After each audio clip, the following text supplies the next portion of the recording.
नमस्कार दोस्तों, स्वागत है आपका the top content maker YouTube channel पर।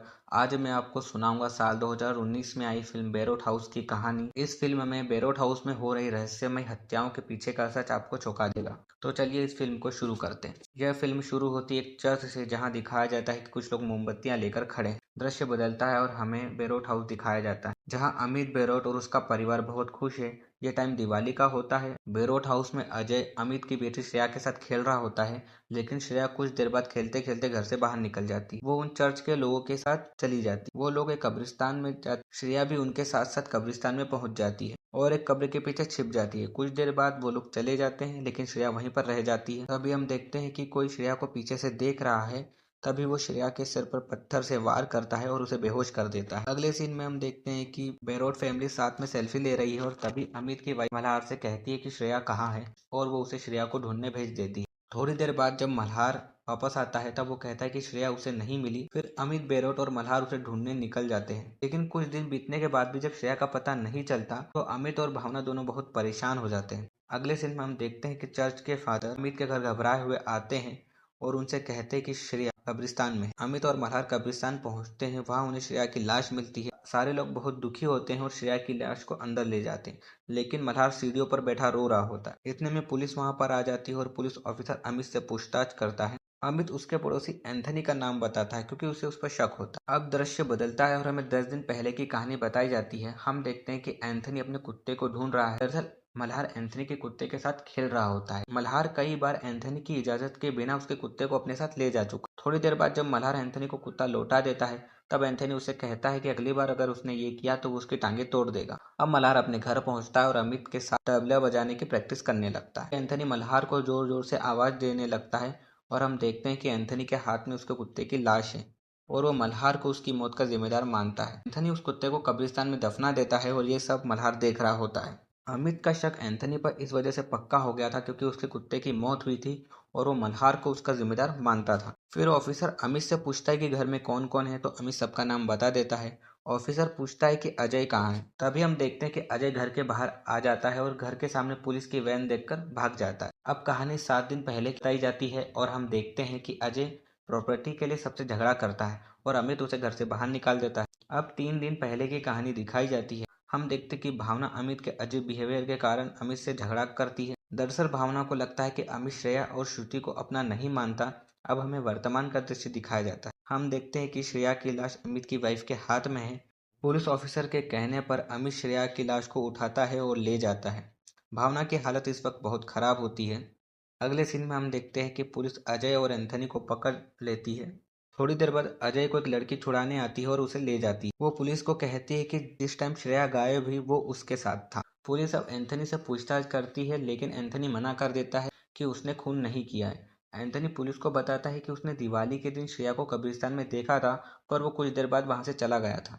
तभी हम देखते हैं कि श्रुति की लाश सीढ़ियों के पास पड़ी है और घर में एक और खून हो जाता है। बाद में पुलिस अजय को पकड़कर उससे पूछताछ करती है, लेकिन अजय मना कर देता है।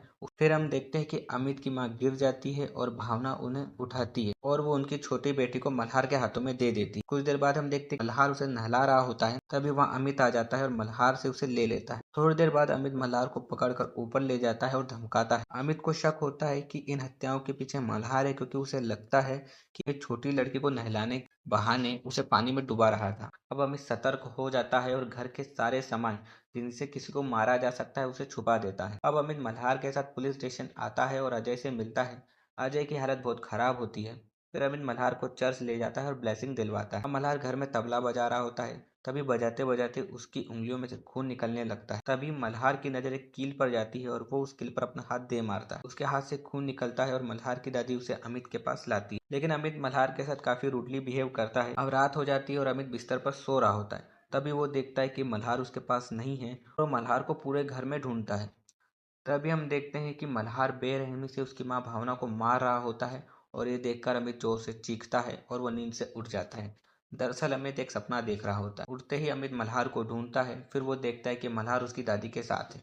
थोड़ी देर बाद हम देखते हैं कि एंथनी और उसका परिवार वहां आ जाता है और उनसे मिलता है। अगले सीन में हम देखते हैं कि मल्हार एंथनी के बेटे को अपने साथ ले जाता है, धक्का देने की कोशिश करता है, लेकिन वहां पर दादी आ जाती है।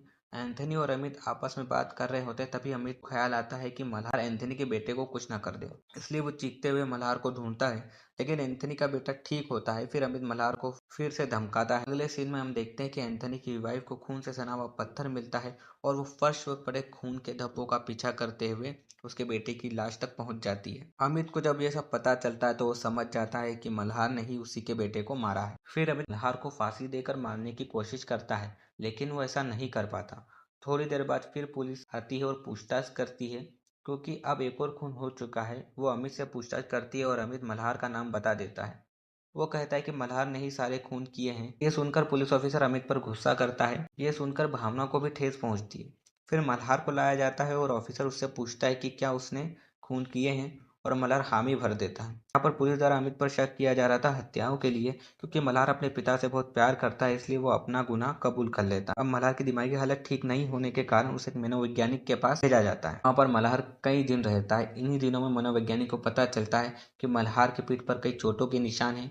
मनोवैज्ञानिक मल्हार से पूछता है कि उसे चोटें कैसे लगी, लेकिन मल्हार कुछ नहीं बोलता। अगले सीन में दिखाया जाता है कि अमित मल्हार से मिलने आया है, लेकिन मल्हार मिलने से मना कर देता है। अगले दृश्य में हम देखते हैं कि मल्हार ड्राइंग कर रहा है, लेकिन वो बहुत गुस्से में। मल्हार की बनाई हुई ड्राइंग मनोवैज्ञानिक की सहायिका उसे बताती है। फिर मनोवैज्ञानिक स्टेशन लाता है और मल्हार की ड्राइंग पुलिस ऑफिसर को दिखाता है। उन ड्राइंग्स में मल्हार अमित को श्रेया और श्रुति को मारते हुए दिखाता है और पुलिस इस सिलसिले में सभी लोगों से पूछताछ करती है। इस दौरान पुलिस को एक अलग कहानी पता चलती है कि अमित मानता है कि श्रेया और श्रुति दोनों एंथनी की बेटियां हैं। एंथनी का उसकी वाइफ भावना के साथ अफेयर था। पूछताछ के दौरान ऑफिसर अमित और भावना को मल्हार की बनाई हुई ड्राइंग दिखाता है। अब अमित को वो ड्राइंग देखते देखते याद आता है कि क्यों मल्हार खुद को चोट पहुंचाता था। अगले सीन में हम देखते हैं कि मनोवैज्ञानिक मल्हार को छोड़ देता है और पुलिस अमित को अरेस्ट कर लेती है। अब कुछ दिन बीतते हैं और हम देखते हैं कि मल्हार तबला बजा रहा है। थोड़ी देर बाद वो बाहर आता है और अपनी छोटी बहन को कमरे से उठा लेता है। दृश्य बदलता है और हम देखते हैं कि भावना ऊपर कपड़े सुखा रही है। वो मल्हार को छोटी लड़की को कुएं में डालते हुए देख लेती है और जोर से चीखती है। तभी मल्हार मुस्कुराता है। सच का पता चलने पर अमित को छोड़ दिया जाता है और अमित भावना 3 बच्चों को गोद लेते हैं और उनका नाम श्रेया, श्रुति और स्नेहा रखते हैं। वो बेरठ हाउस हमेशा के लिए छोड़ देते हैं और मल्हार से कभी नहीं मिलते। ऐसा माना जाता है कि मल्हार को सिजोफ्रेनिया था। वह अपनी उम्र के बच्चों के हिसाब से बहुत चालाक था। उसने मनोवैज्ञानिक और पुलिस ऑफिसर को अपनी ड्राइंग और व्यवहार से विश्वास दिलाया था कि वो निर्दोष है। उसने अपनी ड्राइंग से ये दिखाया था कि अमित ने ही उसके भाई बहनों को मारा है और अमित से नहीं मिलना ये सब एक नाटक था और उसके प्लान का हिस्सा था। वो जानबूझकर अपने आप को चोट पहुंचाता था ताकि उसका प्लान कामयाब हो सके। मल्हार को ये भी पता था कि उसे सीसीटीवी के जरिए देखा जा रहा है। मल्हार ने कभी क्रूर हत्याओं के पीछे का कारण नहीं बताया था। इसी के साथ ये फिल्म खत्म होती है। इस फिल्म की IMDb रेटिंग थी 7.2। अगर आपको इस फिल्म की कहानी पसंद आई हो तो इस चैनल को सब्सक्राइब कीजिए, लाइक की साथ ही बेल आइकन भी दबाइए। धन्यवाद।